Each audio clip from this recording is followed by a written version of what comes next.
ibigay sa magsasaka. Ngayon, bakit? Kasi hindi na siya magsakahan eh. Ang klasifikasyon ginawa nila na ito ngayon ay pabahay. Ginawa nila ngayon na ito'y komersyo.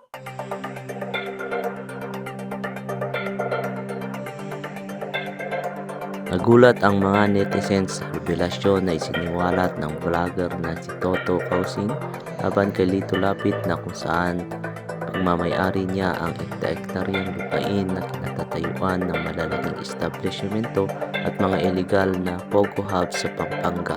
At ayon pa kay Toto Kausing, ang mga lupain din umano ay inagaw niya sa mga magsasaka. Walang magawa ang mga kawawang magsasaka dahil kinonvert ang mga lupa mula sa agricultural papunta sa komersyal. Natatandaan din na naging sentro ng usapin si Lito Lapid dahil sa kaliwat ka ng revelasyon ni Toto Kausing, katulad na lang ng pagiging protektor niya ng mga pogo sa Pampanga. Sa yung pogo na yan. So, itong pogo na yan po ay nag-umpisa sa panahon na ang lupa ay inagaw mula sa mga farmers, magsasaka, inagaw ng grupo ng isang negosyante diyan sa Purak, Pampanga o sa Angeles, Pampanga na ang pangalan niya si Roberto Perto Cruz, Liwag Cruz. Siya po yung parang presidente ng Perth Realty Development Corporation. At siya rin po yung tinatawag na parang attorney in fact ng lahat na magkakapatid na Cruz na lumalabas na may-ari ng tinatawag na 106.4 hectares na siyang kinuha mula sa farmers at ginawa na 60 hectares na golf course kung saan nag-golf si Lito Lapid. At 60 hectares tapos diyan din tinayo ang hotel na mga hotel na tinayo kasama ata yung Park Hotel. So pagkatapos ang 32 hectares ay tinayuan yan ng mga mansion at saka kung ano-ano mga tinayo. At malapit dito sa may highway, sa MacArthur Highway, ay patayo sila ng tinatawag na parang hotel, extension ng hotel na pinatayo no ng Koreano. At saka yung dito naman, malapit sa highway mismo, ay marami dyan, may mga hotel, may mga heavy hotel, and nakalimutan kong pangalan, pero napakaganda ang pagkagawa. Ibig sabihin po, ay high-end, pang-exclusive ang disenyo. So, yan po ang tinatawag na 106 hectares, 106.4 hectares, na kung saan tinayo dyan yung tinatawag ng Royal Grand Palazzo na exclusive subdivision. Pero, pitinayo yan matapos na maagaw mula sa farmers ang lupa. Kasi noong 2001 ay nai-award na yan sa mga farmers dyan sa Purak, Pampanga. At ang mga farmers, hindi nila alam na meron na pala silang tinatawag na award. Pero ang problema ay hindi nila alam. So, kung hindi nila alam, anong nangyari? Hindi binigay sa kanila ang mga titulo. Sino may sala ngayon? Bakit hindi binigay ang titulo? Kasi obligasyon po sa ilalim ng batas, kapag aprobado na ng Department of Agrarian Reform sa opisina sa Parpo o sa Maro, ay may obligasyon ang Maro o Parpo na informahan ang mga farmers na kunin na nila sa Registry of Deeds ang mga kanilang titulo. Nabigyan na po sila ng titulo dahil binigyan na sila ng tinatawag na CLOA. And in fairness, sa panahon ni Gloria, si Gloria Macapagal Arroyo ang nagbigay sa kanila ng tinatawag na Certificate of Land Ownership Award. At pag nabigyan na ka na ng CLOA, magiging titulo na ngayon yun. At ang kasunod na proseso ay dapat ibigay ang mga titulo sa mga farmers. Ang nangyari, hindi nakarating ang mga titulo sa mga farmers. So may kinalaman ba dyan si Lito Lapid? Sapagkat sa panahon na yon, 2003, ay gobernador si Lito Lapid ng Pampanga. So sigurado naman ako na may pakialam sa dyan. Kasi binigyan po siya ng lupa ng mula sa 106.4 hectares. So anyway, ang Ang nangyari dyan, walang kamalay-malay ang mga farmers at nalaman na lang nila na may award na pala. Pero nung nalaman nila na may award na-convert na. Kasi nung 2003, November 15, July 29, July 29 2003, nagkaroon na ng conversion order. So, ang nangyari, yung award nila na kluwa ay binaliwala. So, diniklara ngayon ng DAR sa pamamagitan ni Secretary Roberto Obet Pagdanganan ayon sa pagdidiskarte. Ang sabi dito, ay totoo ba yan, Mr. Lito Lapid, na ikaw ang tumulay kay Gloria Macapagal Arroyo na presidente noon na aprubahan ang conversion order?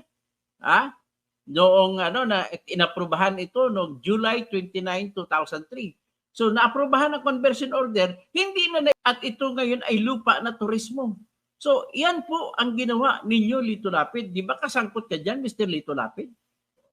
Ngayon nung nangyari yan, umiyak yung mga farmers. Hinayaan nila kasi wala silang kapangyarihan. Hindi sapat yung kanilang tapang at ang kanilang karuwagan laban sa mga opisyal ng Department of Agrarian Reform at opisyal na kagaya kay tinatayuan nila ni Lito Lapid na gobernador at naging senador pa. At nung naging senador, kinuha pa niya ang naging interesado sa Committee on Games and Amusement. So, binarangan nila, binakuran nila, at sa ang mga takot na farmers ay nagparaya. So, dumating ang 2018 at naisipan ng mga farmers, kasi lumampas na 5 taon, sa utos kasi ng conversion, binibigyan ng 5 taon ang kumpanya na Victoria Tourism Park Corporation ng mga na korporasyon ng mga magkakapatid na Cruz na pinangungunahan niya ni Roberto Pert Cruz.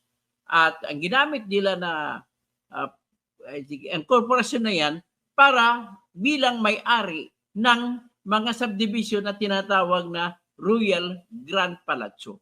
At sa tabi ng Royal Grand Palazzo, may 60 hectares na golf course kung saan lagi naglalaro si Lito Lapid. At meron diyang hotel na tinayo. At sa kabila, going to the north, ay nagpatayo ng Pogo. No?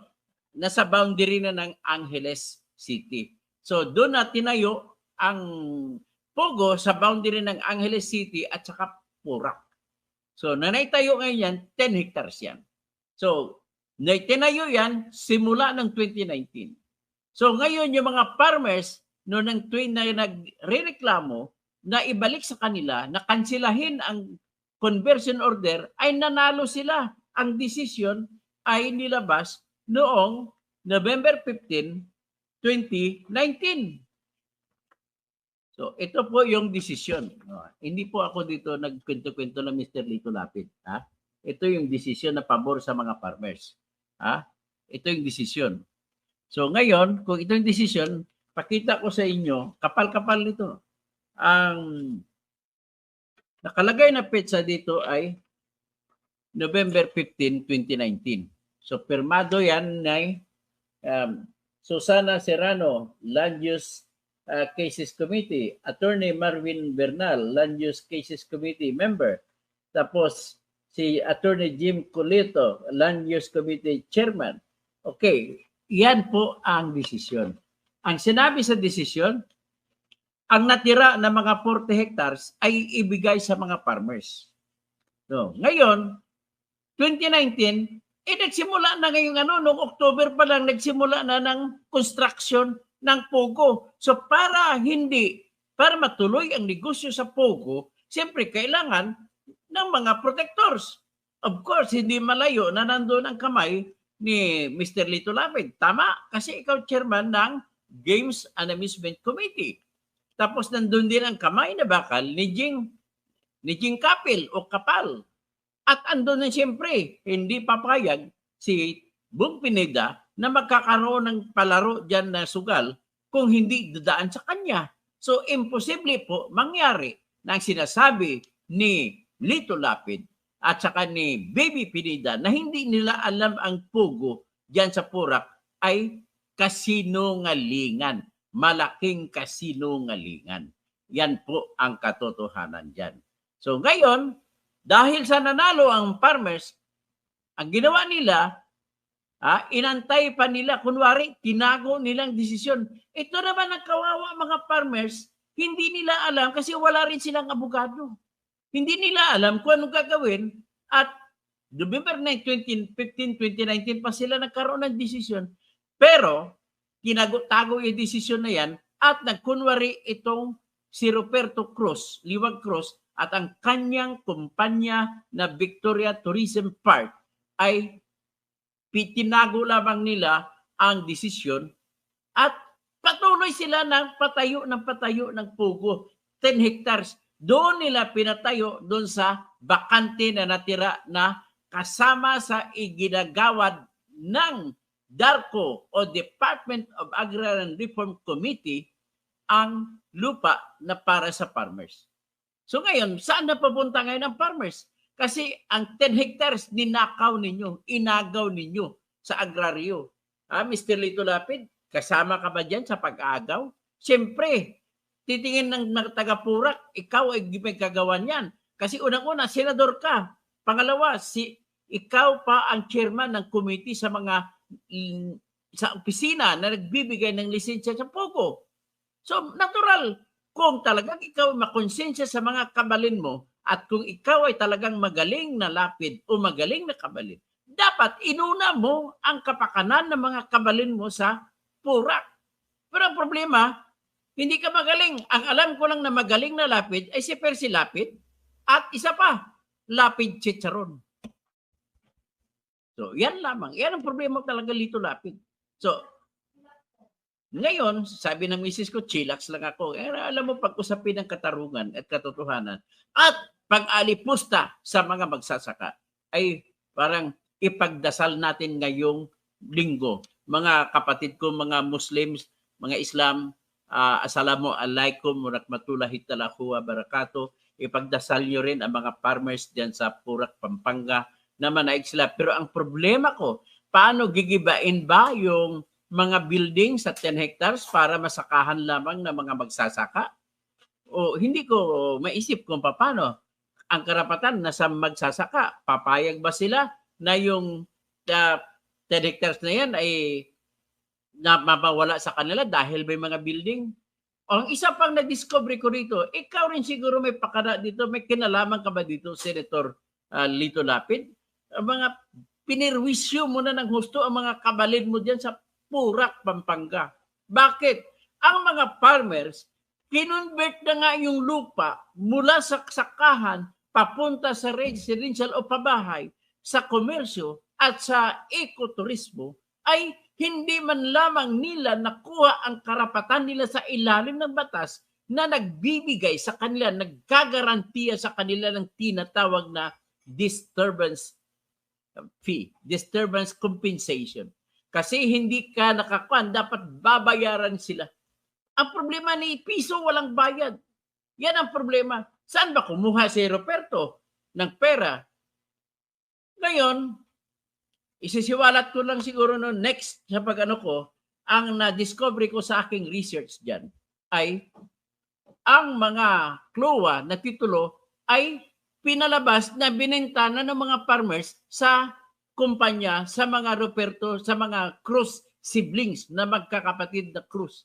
Pinalabas nila na walang alam ang mga farmers na meron na pala silang titulo, paano sila makapagbenta? In the first place, hindi nila natanggap ang kopya ng titulo. So, paano sila makapagbenta ng lupa na wala silang alam kung may titulo na sila sa lupa o hindi? At ito po, meron na pong investigation ang National Bureau of Investigation dito at lahat po ng perma na nagpapakita na binenta sa mga Cruz siblings ang mga lupa na sinasabi ko na dapat sana sa mga magsasaka ay panay, lahat sila ay fake. Oh, may kinalaman ka ba dyan, Mr. Lito Lapid? Kung wala kang kinalaman, at bakit mo hinahayaan yan? Kaya pala na-discover ko, kahit nung tumakbo ka, Senador, tumakbo si Mark Lapid, natatalo na. Hindi na nanalo, nagalit na sa kanyang kabalin. Kahit si Lito Lapid, nananalo lamang sa mga probinsya na walang Kapampangan. Pero sa Pampanga, sa Tarlac na mga Kapampangan ay halos majority sa kanila ay hindi bumuboto kay Lito Lapid. Nagtataka naman yung mga ibang mga hindi Kapampangan, bakit binuto niyo si Leon Guerrero? Hulog na sa kabayo yan. So tinatakel ko lang ito kasi hindi ko maatim ang mga ilang taon na pagdurusa na mga magsasaka, inagaw sa kanila ang mga lupa nila. Inaward na sa kanila ng pamahalaan tapos kukunin lamang. Ngayon darating na mayroon silang utos ang Darko na ibalik sa kanila ang natira na hindi napatayuan, ay hindi pa rin may bigay sapagkat kahit huli man ay hindi ko alam kung paano nangyari at nailusot ng grupo ng ikot ng ng mga Roberto Cruz family na tinanggap pa rin ang kanilang apila sa Office of the President sa panahon ni Duterte. Bakit tinanggap? Ang tanong ko bakit? Kasi paso na po. Meron ng pong 15 days para maisampa ang apila mula sa pagkatanggap ng desisyon ng Darko na kinakansila na ang conversion. Pero bakit March 2022 na kayo nakasampa? Ang desisyon noong November 15, 2019 pa? So may korupsyon na naman na nangyayari dito kung bakit pinayagan sila na makaapila kasi ang taktika pag nakaapila ang grupo ni Roberto Liwag Cruz ay pwede pang magpatayo ang pogo kasi hindi pa pwede pang sabihin, hindi pa pwede maipapatupad ang desisyon kasi inaapila pa. Ganun lang ho, siyempre. Pero bakit sadya ba ni Duterte na hindi desisyonan kagad ang apila? Ngayon, hawak na ni Bongbong Marcos. Bakit, Mr. BBM? Bakit hindi mo desisyonan yan?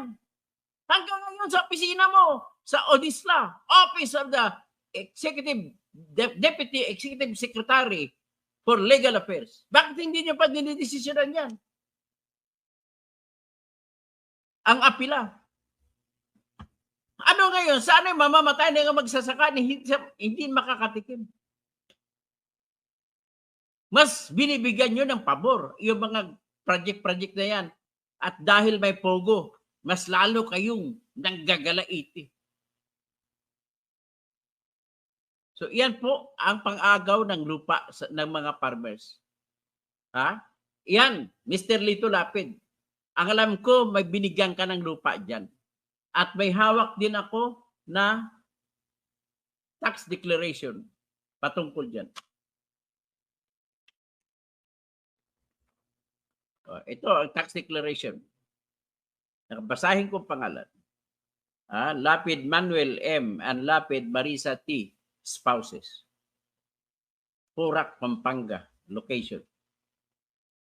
Ano yan, Mr. Lapid?